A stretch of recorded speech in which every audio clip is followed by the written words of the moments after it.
कि मोदी की तकरीर वोटों को मुतासर करे ना करे, खित्ते का अमन जो है वो तबाह करने की कोशिश ज़रूर है। दिफा के नाम पर जंगी जुनून को हवा दी जा रही है। आपकी क्या रीडिंग है आयरन डोम और इन जैसे बयानात से मुतालिक सर? देखिए, मोदी की पॉलिसीज में एक तसलसल है और मोदी जो है, हम लोग पूरा गुस्सा जो है मोदी पे निकालते हैं, लेकिन मोदी जो है भारत की एक सोच की नुमाइंदगी कर रहे हैं, जो कि ज़ाहिर है कि हिंदुत्व के जो भी उनके पैरोकार हैं उसकी सोच है। और वहाँ पे जो उनकी पार्टी बीजेपी है उसमें ये ख्याल है कि जी पाकिस्तान के साथ जो भी हम रवैया रखें वो एक सख्त रवैया हो, और उसके अंदर जो है आपको एक कहते हैं ना कि एक एग्रेशन आपको नजर आता है। तो सोच की नुमाइंदगी है, मोदी हो या ना हो, मैं नहीं समझता कि उसके बाद भारत की सोच में कोई फर्क आएगा, क्योंकि जब तक वहां पे हिंदुत्व पॉलिटिक्स जो है डोमिनेट कर रही है, जब तक वो हावी है, उस वक्त तक वो भारत का रवैया पाकिस्तान के साथ यही रहेगा। फिर जो आपने फरमाया कि 1 घंटा 43 मिनट की उन्होंने तकरीर की, उसमें बहुत सारी, एक तो ज़ाहिर है कि पाकिस्तान के मुखालिफ उन्होंने जहर उगला, और उसमें उन्होंने ये इस बात का वो इरादा किया कि जी हम जो है पानी और खून जो है वो साथ साथ नहीं बहने देंगे। और ये जी वो गरीब बात है कि जी भारतीय जो किसान है उस वो पानी की डिफिशियंसी का शिकार हो और हम पाकिस्तान को, दुश्मन मुल्क को पानी दे रहे हों। तो उन्होंने उस बात को दोहराया है, जिससे साफ नजर आता है कि वो किसी भी किस्म की लचक का मुजाहरा करने के लिए, एक लचक तो छोड़ें आप, एक जो मतलब है जो मुआहदे हुए उसकी पासदारी के लिए तैयार हैं। उसी तरह जो एक जिंगोइस्टिक बयानिया था वो यही था कि हम न्यूक्लियर ब्लैकमेल में नहीं आएंगे, जिसका आपने इशारा दिया। उन्होंने फिर दावा किया कि पाकिस्तान में दहशतगर्दी के मराकज को जो है निशाना बनाया, लेकिन उसके साथ साथ उन्होंने कुछ और बहुत अहम बातें की। एक तो उन्होंने बात ये की कि जी जो कि हमें दिफाई तौर के ऊपर जो है सेल्फ रिलायंस की तरफ जाना है, और उसमें उन्होंने कहा कि जी हम इंडिया मेड जो बनाएंगे, हम जो है चिप बनाएंगे। मतलब ये उन्होंने कहा कि जो 40-50 साल पहले हम लोगों ने सेमीकंडक्टर की फैक्ट्रीज कायम करनी थी वो अभी तक नहीं हुई हैं, तो by the end of the year हम ये काम भी करने जा रहे हैं। जीएसटी में उन्होंने छूट की बात की है, ठीक है ना। फिर भारत को एक कहते हैं कि एक ट्रिलियन इकोनॉमी, 10 ट्रिलियन इकोनॉमी बनाने की बात की है। तो उसके साथ साथ उन्होंने जो है वहाँ के लोगों को एक ख्वाब भी दिया है, कि उनको ये भी दिया है कि जी भारत का जो है ये मुस्तकबिल, और मैं हमेशा कहता आया हूँ कि ये मोदी ही नहीं कह रहे, नेहरू के ज़माने से एक उनका मंसूबा है कि जी भारत को एक ऐसा हेजिमनिस्टिक पावर जो है खित्ते में और दुनिया में हम उसको मनवाएं। और उसकी राह में ज़ाहिर है कि पाकिस्तान उनको एक कांटे की तरह उनको अटकता है कि अपने बैकयार्ड में एक मुल्क है जो उनकी बालादस्ती को तस्लीम नहीं कर रहा। लेकिन इसमें हमें समझना ये चाहिए कि मुकाबला जो है सिर्फ मोदी से नहीं है, एक पूरा एक सोच की वहाँ पे नुमाइंदगी हो रही है। और साथ साथ जो है पाकिस्तान को जो है, जिस तरह भारत अपनी मईशत पे तवज्जो दे रहा है, सेल्फ रिलायंस की बात कर रहा है, तो पाकिस्तान को भी अपनी एफिशिएंसी को बढ़ाना होगा, अपनी मईशत को मजबूत करना होगा। हमें मुल्क में सियासी इस्तेकाम की ज़रूरत है, अच्छा ज़रूरत है। दहशतगर्दी हमारी यहाँ बहुत ज़्यादा हो रही है, उस पर काबू पाने की ज़रूरत है। तो हमारे चैलेंजेस बहुत बड़े, क्योंकि जो भारत का मूड है वो नज़र ही आता है कि अपनी जो उन्होंने एक मिसएडवेंचर की थी जिसमें उनको नुकसान हुआ, उसकी हजमियत को मिटाने के लिए जो है वो दोबारा पाकिस्तान पे कोई और मिसएडवेंचर ना करे, कोई बहाना बनाकर। तो हमें बहुत ही ज़्यादा होशियार रहने की ज़रूरत है, क्योंकि दुश्मन ने अपने अज़ाइम छुपाए हुए नहीं है, और हम उसको ये कहते हैं कि जी मोदी ये कर रहा है और हम मातम करते हैं, इससे काम नहीं चलेगा। हमें तैयार होना है। और मैं फिर बता रहा हूँ कि मोदी और नो मोदी, भारत का रवैया पाकिस्तान के हवाले से यही रहने वाला है जनाब। बिल्कुल। डॉक्टर कमर चीमा साहब ने भी हमें ज्वाइन किया है, बहुत शुक्रिया कमर चीमा साहब वक्त निकालने के लिए। क्या कहेंगे कि यौम आज़ादी के मौके पर मोदी जो है वो हिंदुओं के वज़ीर आज़म दिखाई दिए और इंतहा पसंद RSS और संघ परिवार का प्रचार किया, नफरतों की आग भड़काई, क्या आलमी तासुर गया इस तकरीर का? बहुत शुक्रिया जी। देखिए, पहली बात तो ये है कि नरेंद्र मोदी ने ये लाल किला से जो तकरीर की उसका मकसद क्या था। अमूमन नरेंद्र मोदी RSS का जिक्र नहीं करते, क्योंकि वो समझते हैं कि वो इस वक्त खुद RSS से ऊपर चले गए हैं। और लेकिन प्रॉब्लम ये है कि नरेंद्र मोदी को एक चीज़ समझ आ रही है कि उनकी अनपॉपुलैरिटी की बुनियाद रखी जा चुकी है, और वो इस तरह कि एक तो ये जो ऑपरेशन उन्होंने सो कॉल्ड सिंदूर करने की कोशिश की, तो आज तक क्लैरिफिकेशंस दे रहे हैं।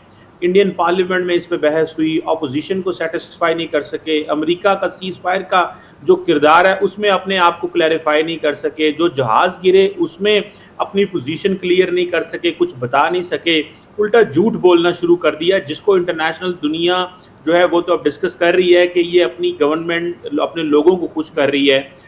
तो और इस हद में तक चले गए कि एयरफोर्स और आर्मी चीफ को इस्तेमाल किया ये बताने के लिए जी कि हमने तो पाकिस्तान के जहाज़ गिरा दिए, वो भी 3 महीने बाद बता रहे हैं।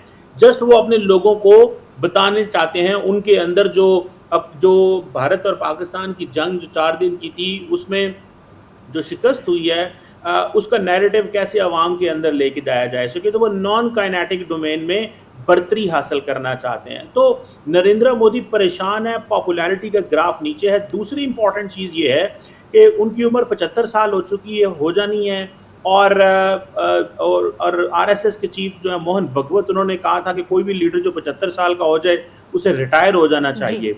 तो अब ये भी फैक्टर है कि वो समझते हैं कि अगर मैंने आरएसएस में दोबारा जाके रिफ्यूज ना ली, उसकी सपोर्ट हासिल ना की, जो हमारी बेस है, जो कि आइडियोलॉजिकल फाउंडेशन है बीजेपी की, तो शायद मैं पॉपुलर ना रह सकूं या मुझे मसला मसाइल हो सकते हैं। सो इसलिए वो फौज और जो आरएसएस है उन दोनों की सपोर्ट लेना चाहते हैं, इसीलिए दोनों का जिक्र किया।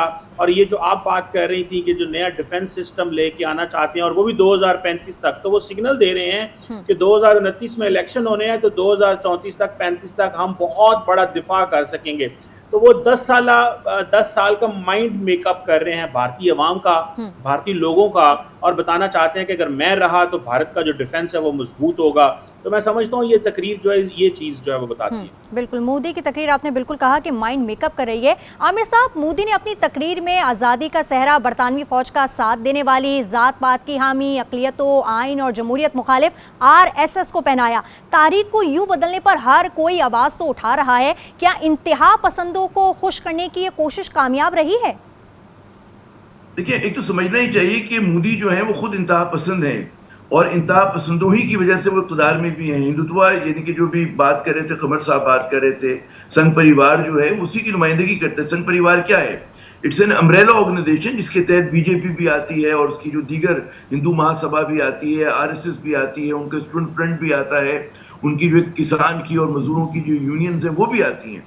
ये पूरा का पूरा एक अम्ब्रेला है, और उसी जो एक्सट्रीमिस्ट सोच थी कि जो आरएसएस की थी या जो आप संघ परिवार की थी, उसकी नुमाइंदगी हो रही है। तो जो मोदी जो है वो वही बात कर रहे हैं कि जो उनकी सियासत के खमीर में है। और हमें ये समझना चाहिए, जो अभी कमर साहब ने जिस पे तवज्जो दिलाई, और आपको याद होगा हमने पिछले हफ्ते भी इस पे बात की थी कि संघ परिवार ने एक उसूल बनाया है, जो उनकी किताब है वेदास, उनकी किताब है, उसके हिसाब से वो कहते हैं कि जी 75 बरस के जब आप हो जाएं तो उसके बाद आपको रिटायरमेंट ले लेनी चाहिए, और राम राम करें, कहीं कोने में बैठकर अपने सेल्वेशन के लिए कोशिश करें, यानी कि मुक्ति के लिए कोशिश करें। और मोदी ने यही चीज इस्तेमाल करके एक बहुत बड़े बड़े जो टावरिंग फिगर्स थे उनको जो है हटाया था बीजेपी से, उनको टिकट नहीं दिए थे। अब जो है अगले माह, आपको पता ही है कि मोदी गालिबन 17 सितंबर को उनकी सालगिरह है, तो 75 बरस के हो जाएंगे। अब मैं ये नहीं समझता कि फौरन इधर वो 75 बरस के होंगे, रिटायरमेंट आ जाएगी, लेकिन उन पे दबाव आएगा कि आपने you have to walk the talk, जो आपने खुद किया दूसरों के साथ वो आप भी करें। तो ये उनके लिए बहुत बड़ा चैलेंज होगा कि उन पे वो दबाव में जो है वो इजाफा होगा। फिर दूसरी बात ये कि खुद संघ परिवार में जो भी आइडियोलॉजिकल नजरियाती तंजीमें होती हैं और जो मूवमेंट्स होती हैं, उनमें शख्सियत की इतनी अहमियत नहीं होती है। वो देख रहे हैं कि मोदी जो है he is the fading star of Hindutva politics, तो उसके लिए वो किसी नए चेहरे को लाना चाहेंगे जो निस्बतन कम उम्र हो, और उसके लिए जाहिर है कि जो उनके योगी साहब हैं दिल्ली के गालिबन, उनको उनका नाम आ सकता है, अमित शाह का आ सकता है, जो स्लाइटली इनसे यंगर हैं, कि उनको एज ए रिप्लेसमेंट लाया जाए। और बजाय देर करने के जितना जल्द लाएंगे तो अपने आप को पोजीशन कर लेंगे अपने इक़्तिदार की, यानी कि जो आरएसएस का जो विजन है इसका संघ परिवार का, उसको जो है आगे बढ़ाने के लिए, तो उसमें शख्सियत की कुर्बानी दी जाती है। मोदी की नजरें ये कि जी अगले जो इंतखाबात होंगे उसमें भी वही होंगे, और यहाँ पे पोजीशन ये की जा रही है कि उनको हटाया जाए। अच्छा, मोदी के साथ जो मसले हैं कि उन्होंने जो जो बड़े ख्वाब दिखाए थे लोगों को, उसमें से माशी महाज पर और बहुत सारे महाजों पे उन्होंने डिलीवर नहीं किया। हत्ता कि पार्टी में आपको पता होगा कि बीजेपी के जो सदर हैं वो भी इनके ही मतलब नॉमिनी, और उनका वक्त गुजर चुका है, यानी कि उनकी टर्म एक्सपायर हो गई है, लेकिन मोदी इसलिए इलेक्शन नहीं करवाने से गुरेज है कि जी अगला जो सदर आएगा हो सकता है इनके काबू का ना हो। और उस तरह से जो है आरएसएस की और संघ परिवार की जो क़यादत है वो नाराज है, जो सब बैठा हुआ है। तो मोदी के सामने चैलेंजेस बेशुमार हैं, लेकिन मैं पाकिस्तानी कॉन्टेक्स्ट में बात करता हूँ कि मोदी की मुश्किलात का मतलब ये नहीं है कि पाकिस्तान और भारत के ताल्लुकात में अगर ये हट जाते हैं तो चीजें बेहतर होंगी। समझता हूँ कि जो उनकी फलसफा है, मोदी की जगह कोई और चेहरा आ जाएगा, लेकिन जिस वो नजरिए पे कायम है उस पे रहेंगे।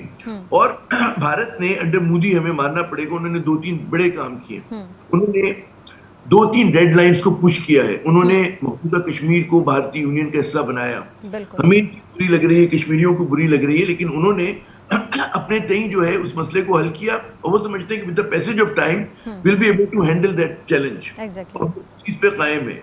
अब जो उन्होंने सेकंड स्ट्रोक किया यानी कि जो इंडस वाटर ट्रीटी को अबेयंस में डालने का है, उसमें भी अगर कल को पाकिस्तान भारत के मुज़ाकरात शुरू होंगे तो उन्होंने अपनी रेड लाइंस को पुश कर दिया है बहुत ज्यादा। 2 कार्ड उनकी जेब में है। हम 2 कदम, हम बेशक हमने कामयाबी हासिल की, मॉरल ग्राउंड हमारा बड़ा है, हमने उनके 6 जहाज तबाह कर दिए, लेकिन इन दोनों मामलात पे जब हम बैठेंगे मुज़ाकरात की टेबल पे तो हमें पता चलेगा जी कि वो जो अगस्त 5 2019 से पहले वाली डिप्लोमेसी नहीं हो रही है और वो कोई नई डिप्लोमेसी होगी। उसके लिए हम क्या करेंगे ये हमें तय करना है। हमें करनी भी, बात करनी भी चाहिए, नहीं भी करनी चाहिए और किस पोजीशन पे करनी चाहिए। तो पाकिस्तान के सामने चैलेंजेस बेशुमार है क्योंकि मोदी ने इन ताल्लुकात में माइनफील्ड बिछा दी है और वो जो है दुरुस्त होने नहीं जा रही है। मोदी कल चले जाए बेशक, भारत ने जो एडवांटेज ले लिया है स्ट्रेटेजिक 2 जगहों पे ले लिया है, पानी पे लिया है। और बिल्कुल आमिर साहब, आपने बिल्कुल दुरुस्त फरमाया कि चेहरा बदल जाएगा लेकिन जो भारत का नजरिया है वो नहीं बदलेगा।